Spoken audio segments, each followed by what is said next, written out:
नमस्कार दोस्तों, आप देख रहे हैं जी भारत लाइव और मैं हूं आपका होस्ट। दोस्तों, आज की इस वीडियो में हम बात करने वाले हैं एक ऐसे मुद्दे पर जो हर आम आदमी, हर मिडिल क्लास परिवार और हर नौकरी करने वाले व्यक्ति से जुड़ा हुआ है। और साथ ही हम बात करेंगे एक ऐसे युवा नेता की जो इन मुद्दों को संसद में मजबूती से उठा रहे हैं। सवाल सीधा है, क्या देश की जनता अब राघव चड्ढा को भविष्य के प्रधानमंत्री के रूप में देखना चाहती है? दोस्तों, शुरुआत करते हैं उस असली समस्या से जिसे हर भारतीय महसूस कर रहा है, महंगाई। आज अगर आप बाजार जाते हैं तो आपको हर चीज पहले से महंगी मिलती है। दाल, चावल, दूध, सब्जियां, सब कुछ धीरे धीरे महंगा होता जा रहा है। लेकिन क्या आपकी सैलरी उसी हिसाब से बढ़ रही है? ज्यादातर लोगों का जवाब होगा नहीं। यही सबसे बड़ी समस्या है। महंगाई बढ़ रही है लेकिन आमदनी नहीं बढ़ रही।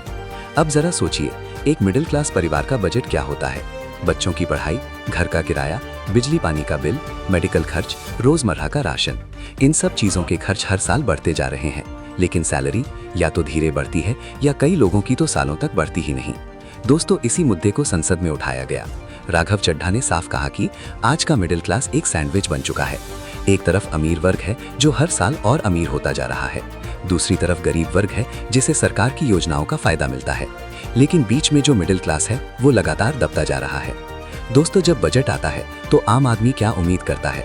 क्या उसे फर्क पड़ता है कि कौन सा कॉरिडोर बनेगा, कौन सी इंडस्ट्री में कितना निवेश होगा? नहीं, उसे बस ये जानना होता है, क्या टैक्स कम होगा, क्या इनकम टैक्स स्लैब बदलेगा, क्या स्टैंडर्ड डिडक्शन बढ़ेगा।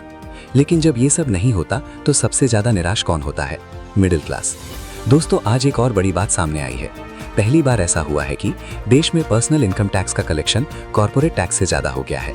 यानी कि आम आदमी ज्यादा टैक्स दे रहा है और बड़ी कंपनियां उससे कम। अब सवाल उठता है, जब टैक्स भी मिडिल क्लास दे रहा है तो उसे राहत क्यों नहीं मिल रही? यही सवाल संसद में उठाया गया। दोस्तों, अब बात करते हैं हेल्थ सेक्टर की। अगर आप सरकारी अस्पताल में जाते हैं तो आपको क्या देखने को मिलता है?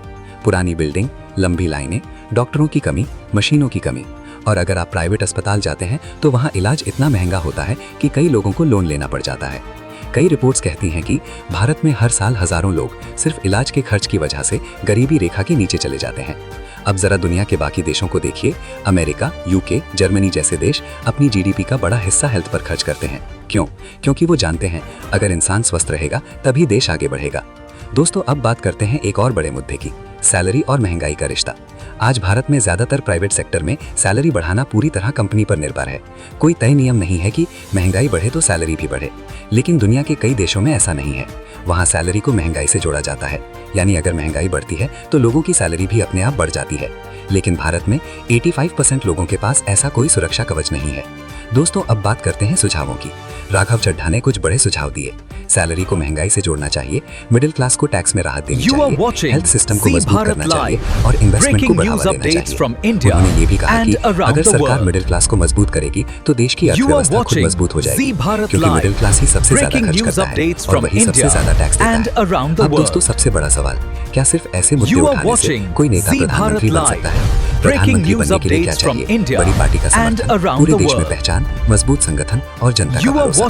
राघव चड्ढा एक युवा नेता है। उनकी सोच साफ है, वो मुद्दों पर बात करते हैं। लेकिन क्या ये सब काफी है?